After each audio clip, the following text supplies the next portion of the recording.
Bonjour, bonjour. Aujourd'hui, côté cuisine, je vous propose une petite pâtisserie et je vous emmène, talent, petit indice, en Bretagne. Aujourd'hui, je vous propose tout simplement un phare breton. Allez, c'est parti. Je vous montre comment je réalise cette recette qui est vraiment toute simple. Alors, ici, de la farine. Donc, je vais mettre de la farine dans mon saladier, j'y ajoute du sucre blanc. Voici.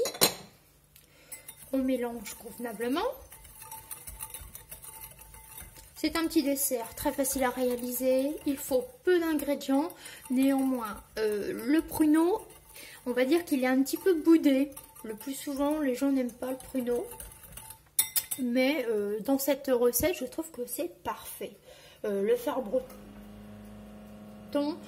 avec les petits pruneaux macérés, moi je trouve que c'est facile à manger même si on n'aime pas le pruneau. Voici, j'ai bien mélangé ma farine et mon sucre. Maintenant j'y incorpore deux œufs. Alors c'est 2 œufs entiers.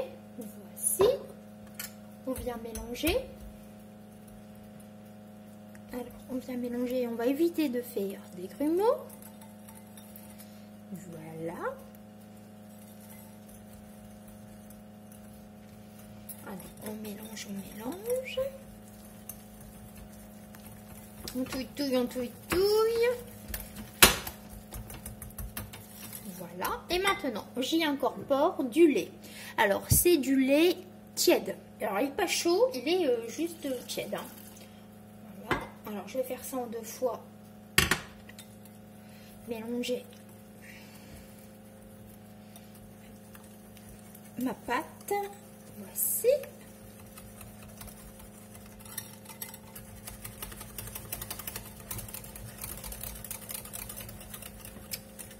Ma deuxième partie de lait tiède.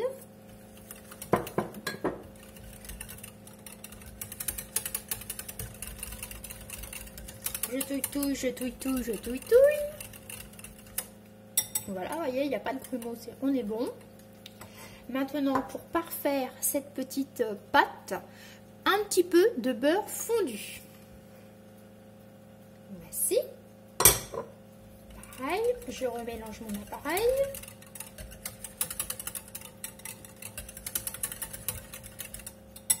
Voici. Regardez, c'est prêt quasiment. Alors franchement, il n'y a pas plus simple. Maintenant, je prends un moule. Un moule allant au four.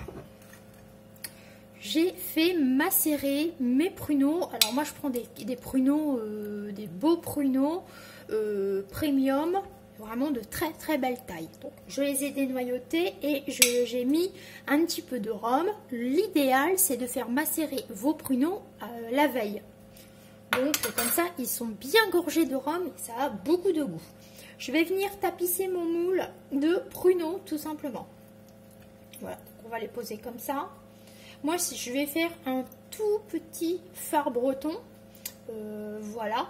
Mais n'hésitez pas à multiplier les quantités pour faire vraiment un phare breton. Alors typique, c'est plutôt ovale. Si vous prenez un plat ovale, ou alors vous prenez un plat rond, hein, quoi. Voilà. Mais moi, j'aime bien faire des bandes de phare. Voilà.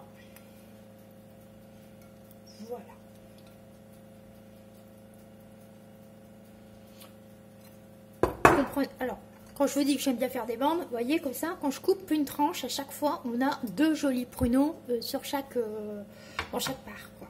Voilà, donc on va les poser correctement. Voilà, ça sent bon, hein, le rhum il sent bon. Hein. Et maintenant, tout simple, j'y verse ma préparation. Alors, on va faire ça tout doucement.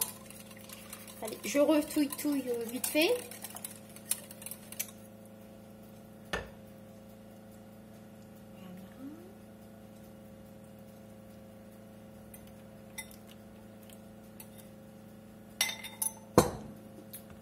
Bon, alors mes pruneaux ont légèrement bougé, mais on en aura dans chaque part obligatoirement.